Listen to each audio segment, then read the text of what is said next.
The biggest, richest country in Latin America, Brazil, is in the midst of a massive political and economic crisis. President Dilma Rousseff is suspended and on the verge of being impeached, though her supporters say she's the victim of a right-wing coup. Joining me now from Sao Paulo is former Brazilian President Fernando Cardoso, who supports Dilma's impeachment. Thanks for joining me on Up Front.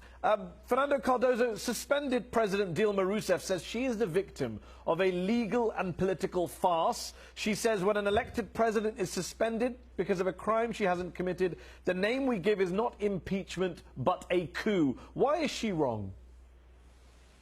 Well, first of all, because she incurred in some, mistakes, aggressing the Constitution, in fiscal questions, in using money without congressional authorization, etc. So this is not a crime in the sense of the penal code. It's a crime against the Constitution. It's a political crime. It's the lack of responsibility. You say political crime. That's why impeachment proceedings were opened against her. One of the main charges is that she allegedly manipulated Brazil's budget in violation of the law of the Constitution, so-called fiscal peddling. But you did that too when you were president, didn't you? Back in 2001, 2002, you're accused of peddling around $300 million a year in terms of today's currency exchange rates.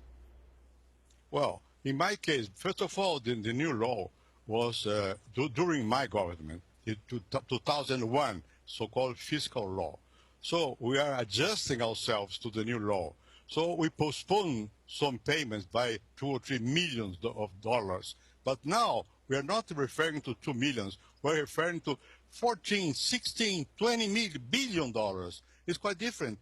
Fernando Cardoso, the rest of the world is looking at Brazilian politics and wondering, is it riddled with hypocrisy? Acting President Michel Temer is not only banned from running for president for 8 years for violating campaign finance rules, but Brazil's Supreme Court is also considering a motion of impeachment against him as well. The former Speaker of the House, who led the impeachment campaign against Dilma, has been accused by the Attorney General of taking millions of dollars in bribes. His successor, the current Speaker of the House, is accused of taking bribes. The current leader of the Senate is also accused of taking bribes. Do any of these people have any credibility when it comes to impeaching Dilma? Well, you mentioned three important political Brazilian leaders 4 people. who belong, 4 people maybe, who belong to the Democratic Party in Brazil. Democratic Party was one of the supporters of Lula and Dilma. So the reason why they moved against her is different from what is my reason why I'm supporting now the impeachment. Because the Brazilian people, they massively protest against the government. But you don't see any irony that the former Speaker of the House, the man who led the impeachment campaign, is then removed under corruption accusations. You don't see the irony? They were not the leaders of the campaign for the impeachment. The campaign for the impeachment came from people, for the masses on the streets, not in Congress. The Congress maybe opportunistically moved toward the same position. Okay, so you accept opportunistically. Just on acting President Temer, I know you support, as you say, impeaching Dilma. Do you support impeaching Temer too? Because according to a recent opinion poll, 58% of Brazilians are in favor of impeaching the acting president. That's not very far off the 61% who back impeaching Dilma. So if you want to listen to the people, you need to support impeachment of both. This is a misleading information. 60% or more of Brazilians are not supporting, are not voting in favor of either Dilma or Temer. They are not asking for Temer to be impeached. 58% of Brazilians, Fernando Cardoso, say they want to see Mr. Temer impeached, according to a poll published by Datafolha in April. Well, that's not to my knowledge. But anyhow, well, I'm telling you now, there's 58% of Brazilians, according to a poll in your country. So do you support the impeachment of the acting president? Because you say you listen to the people. Listen to me. Let's explain to you first. You have to have more information. Well, you're the one who doesn't have the information of the polls, with respect. I'm telling you information. My party is moving a process against Dilma and Temer by accusing both of them to have manipulated elections by using money coming from not clear sources. So that's my position. So do you support the impeachment of the acting president? Yes or no? This is not impeachment. It's a different process. I accept that. I'm asking you a question though. Do you support the impeachment of Mr. Temer? Yes or no? What is the reason? What is the reason? The constitutional reason for that? Impeachment depends on the Constitution and on the lack of basis, political basis inside Congress.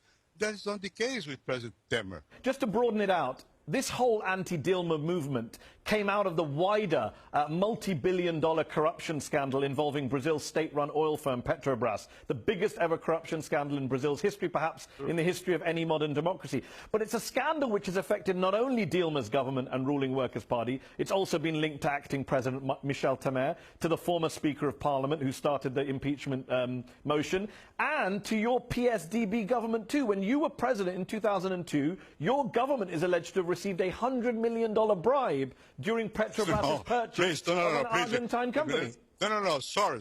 I protest. This is not true. You deny what these two former accusation. So you deny what these two former Petrobras directors, Nestor Severo and Senator de Amaral, have revealed in their plea bargains. They say that there are documents showing...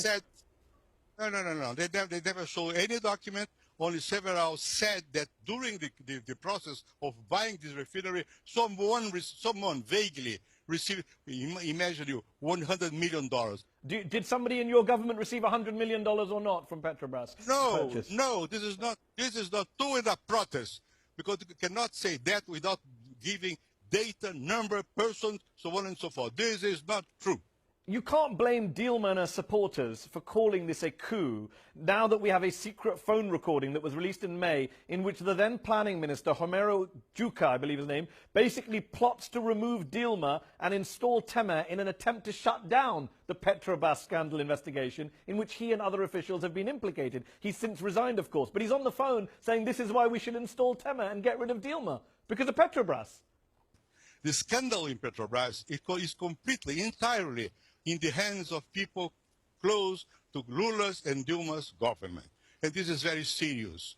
No one is questioning the seriousness. I'm asking you a specific question about this minister. When he's on the phone saying to someone else, we have to change the government to be able to stop the bleeding, and the other senator says the easiest solution would be to put in Michel.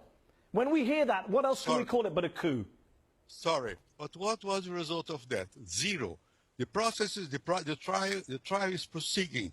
The justice is independent, and they are continuing to do what has to be done. Okay, Fernando Cardoso, there have also been some pretty serious accusations against you personally on the corruption front. In February of this year, Brazil's Ministry of Justice opened an inquiry to investigate claims that you used the company Brazif to make monthly payments to a woman who is allegedly your former mistress. What's your response to those accusations?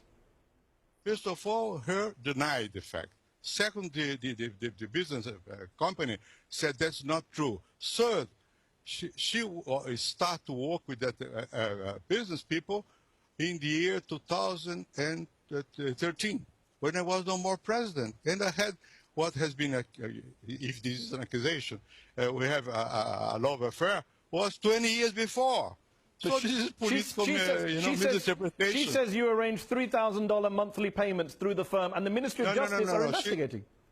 No. She refused that. She said it's not true. She came to Brazil, and on the TV, she denied the fact, and this is simply not so. So then why are the Ministry of Justice and the police investigating it then? Why are they investigating it? You know why? You know why? Because people very close to PMDB put this in the social media.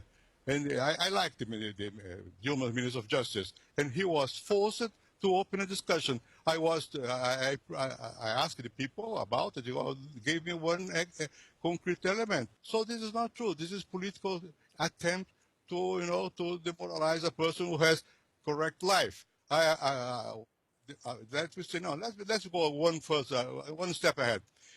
This lady has a son. She said the son is mine. DNA proved it is not mine. And in spite of that, I like this guy.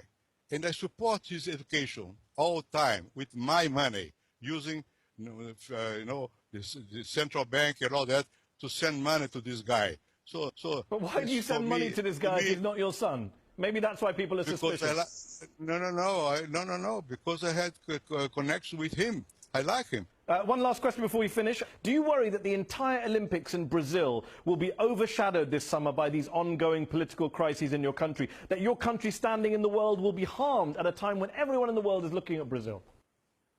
Well, it's a pity. I don't know why, it's a real pity the fact that the government of Brazil has been so undermined by corruption and by bad political decisions. It coincided with the Olympics. I would prefer to have a much more sound nation to show to the world. But unfortunately, in the last years, the corruption in PT government was so high and the lack of sense of reality so elevated that we are now facing a disastrous situation. Fernando Cardoso, thank you so much for joining me on Up Front. Thank you. That's our show. Up Front will be back next week.